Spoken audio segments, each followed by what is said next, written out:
यो चाहिँ पुरानो त्यो घन्टी ट्याङ गरेर देख्छ अरे यहाँ चाहिँ जहिले यस्तो भिड हो अझ आज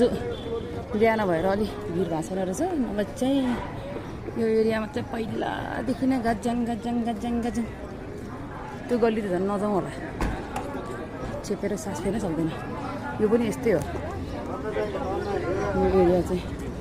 जहिले यस्तै हो अझ अहिले संसारमा हुनुभन्दा अलिकति खुल्ला भएछ नभए चाहिँ हरा यहाँनिर चाहिँ आउँदै आउँदैन यो चाहिँ यतातिर